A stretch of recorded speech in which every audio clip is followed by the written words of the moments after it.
अस्सलाम वालेकुम। फैज़ भाई, सूर्य ग्रहण और चंद्र ग्रहण का भी बारे के अंदर बहुत सी ये बशुगनी ली जाती है और शाम के टाइम में बच्चों को बाहर नहीं निकलने का भी बोला जाता है, इसकी हकीकत क्या है?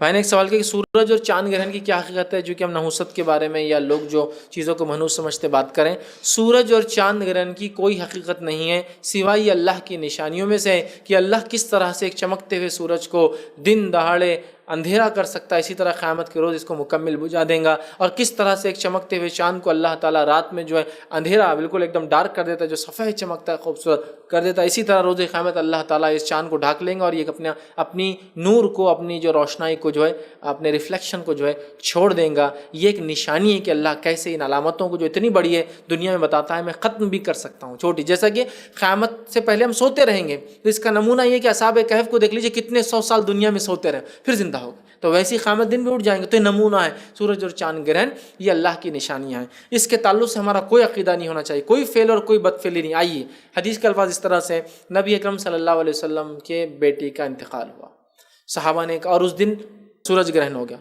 सहाबा ने कहा, नबी अकरम सल्लल्लाहु अलैहि वसल्लम का बेटा था ना, इसलिए सूरज ग्रहण। नबी अकरम सल्लल्लाहु अलैहि वसल्लम का बेटा था ना, इसलिए सूरज ग्रहण हो। नबी अकरम सल्लल्लाहु अलैहि वसल्लम जैसी ही बात मालूम हुई, आप मिंबर पे खड़े हुए कहा, ए लोगो, सूरज और चाँद अल्लाह की निशानियाँ हैं, ये किसी के जीने और मरने से आते और जाते नहीं हैं, ये अल्लाह के हुक्म से आते जाते, किसी जीने और मरने से आते जाते नहीं है। तो बहुत से लोग बोलते हैं ना, अरे नो मर गए, तो आज देखो बारिश बहुत हुई, आसमान रो रहा था।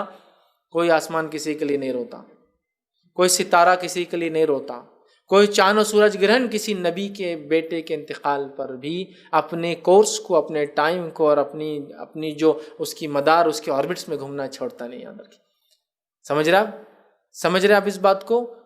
तो सूरज और चाँद ग्रहण की कोई हकीकत नहीं है। हाँ, ये बात अपनी जगह है कि सूरज और चाँद ग्रहण जब होता था, नबी अकरम सल्लल्लाहु अलैहि वसल्लम, कसौफ और खसौफ बोलते हैं उसको अरबी में, नबी अकरम सल्लल्लाहु अलैहि वसल्लम अंदर जाना पसंद करते थे, मस्जिद में रहना पसंद करते थे और नमाज पढ़ना पसंद करते थे। याद रखिए, और पूरा ग्रहण होने तक आप नमाज पढ़ते थे, पूरा ग्रहण फिनिश होने तक आप नमाज पढ़ते थे। सलातुल कसौफ और सलातुल खसौफ, इसकी नमाज का तरीक़ा आपको देखना है तो मेरा पूरा एक लेक्चर है सलातुल कसौफ और खसौफ की नमाज का तरीक़ा। तो आप नमाज पढ़ते थे, एक चीज़ तो पता चली, आप अंदर हो जाते। तो कोई अगर एज ए प्रिकॉशन घर के अंदर होना चाहिए, या कोई कहे साइंटिफिकली ऐसी रेज, ऐसी शुआएँ निकलती है जिन शुआओं से तकलीफ़ हो सकती है, तो एज ए प्रिकॉशन हम अंदर चले जाए तो this is well and good, ये कर सकते हैं आप, कोई मसला नहीं।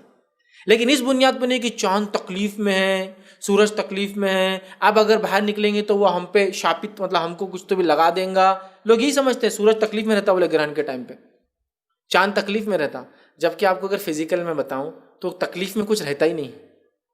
दुनिया है एक गोले की शक्ल में, सूरज है चमक रहा है, जब चाँद, सूरज और दुनिया के बीच में चाँद आ जाता है बीच में, समझ रहा, तो वो सूरज ग्रहण हो जाता है, सूरज छुप जाता है। और जब यही चीज़ होती है कि चाँद है, रात का वक्त है और सूरज बीच में आ जाता है उसके, समझ रहे आप, तो चाँद ग्रहण, चाँद छप जाता है। समझ रहे आप, सूरज के और चाँद के बीच में जब दुनिया आ जाती है तो वो चाँद ग्रहण हो जाता है।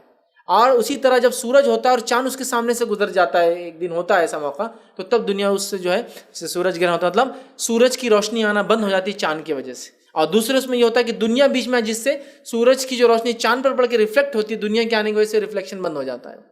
सूरज तो खुद अपनी रोशनी रखता है, लेकिन चाँद की खुद की नहीं, रिफ्लेक्शन है। और जब ज़मीन बीच में आ जाती है तो वो रिफ्लेक्शन बंद हो जाता है। इसी से पता चला कि चाँद की खुद की रोशनी नहीं, दुनिया आती है वो बुझ जाता है। समझिए आप?